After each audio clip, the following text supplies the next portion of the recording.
Halo sehat, info kesehatan berbasis ilmiah dari hasil riset, review tim medis, dan juga dokter. Jangan lupa subscribe. Tidur adalah salah satu kebutuhan tubuh yang sangat penting. Kita membutuhkannya untuk regenerasi fisik maupun mental. Bila kebiasaan tidur terganggu, maka akan timbul berbagai masalah mulai dari kelelahan hingga kesulitan berpikir. Kita sering mendengar orang mengalami masalah tidur seperti insomnia yang membuat seseorang sulit untuk tertidur. Kebalikan dari kondisi ini, dan jarang diketahui orang adalah hipersomnia atau tidur berlebihan. Orang yang menderita hipersomnia selalu merasa tidak mendapat cukup tidur. Bahkan setelah beberapa jam tidur tambah pun, orang dengan gangguan tidur ini masih tetap merasa lelah dan lemas. Kondisi lain yang termasuk gangguan tidur adalah narkolepsi. Orang dengan gangguan ini bisa jatuh tertidur tiba-tiba dan tanpa tanda-tanda peringatan sebelumnya. Ada beberapa perbedaan mendasar antara hipersomnia dengan narkolepsi. Meskipun keduanya sama-sama berhubungan dengan berlebihnya waktu tidur di siang hari, hipersomnia dan narkolepsi memiliki karakter yang mirip dan mungkin pada awalnya terlihat sama. Namun, jelas bahwa narkolepsi adalah kondisi yang lebih berat dan juga langka. Gejala hipersomnia membuat seseorang merasa mengantuk terus-menerus di siang hari dan tidur lebih banyak daripada orang normal.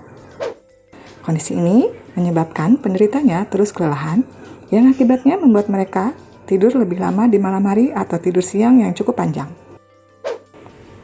Kekurangan energi, kesulitan mengingat, cemas, mudah marah, kehilangan nafsu makan, dan lambat dalam berpikir.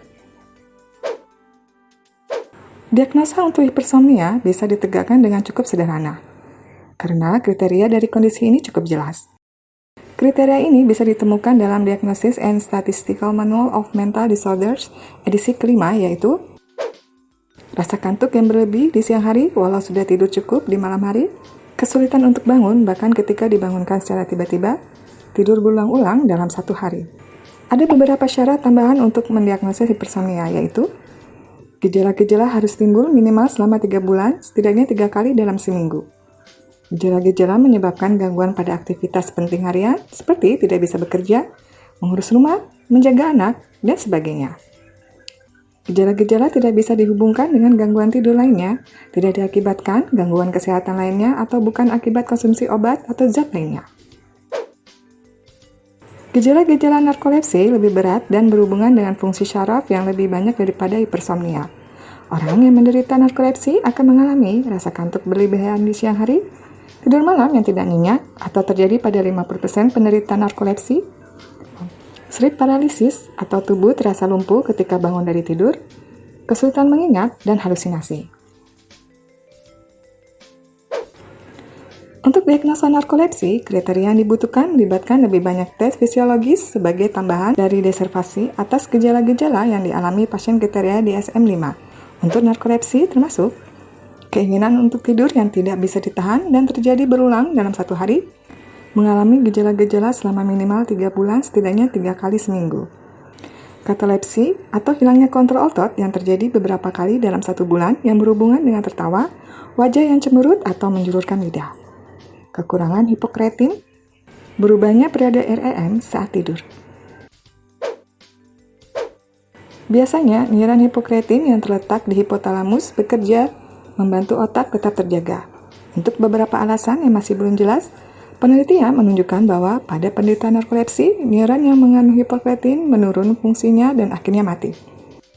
Tidak ada neuron lain di otak yang terpengaruh oleh kondisi ini. Akibat dari hilangnya neuron hipokretin adalah menurunnya kewaspadaan dan meningkatnya rasa kantuk di siang hari. Begitu narkolepsi sudah berkembang di tubuh seseorang, tingkat rasa kantuknya cenderung stabil selama sisa hidupnya. Jika kemudian rasa kantuk ini menjadi semakin parah, maka biasanya disebabkan oleh masalah lain seperti gaya hidup atau sleep apnea. Sedangkan penyebab hipersomnia juga dipercaya disebabkan oleh patologi dalam otak. Namun penyebabnya masih belum diketahui. Meskipun tingkat rasa kantuk pada penderita hipersomnia cukup signifikan, tetapi secara umum tidak seberat pada penderita narkolepsi. Ada beberapa hal yang bisa dilakukan untuk terhindar dari gangguan hipersomnia dan narkolepsi dengan melakukan perubahan gaya hidup sederhana seperti menghindari kafein dan nikotin, tidur siang dalam waktu singkat, menghindari alkohol, serta berolahraga teratur bisa membantu hidup menjadi lebih baik. Banyak orang yang mengalami kondisi ini bisa hidup normal dengan bantuan obat-obatan dan perubahan gaya hidup. Terapi juga bisa digunakan untuk mengatasi gangguan depresi yang biasanya muncul bersamaan dengan kedua kondisi ini. Sekian video kali ini. Jika ada pertanyaan, bisa tuliskan di kolom komentar. Info yang kami berikan telah melalui validitas informasi kesehatan yang aktual dengan pendekatan ilmiah. Direview tenaga ahli dan dokter. Jangan sampai Anda melewatkan info kesehatan yang krusial dan mungkin dapat menyelamatkan keluarga dan teman kita. Jangan lupa subscribe dan nyalakan lonceng notifikasi agar tidak ketinggalan info dari Halo Sehat.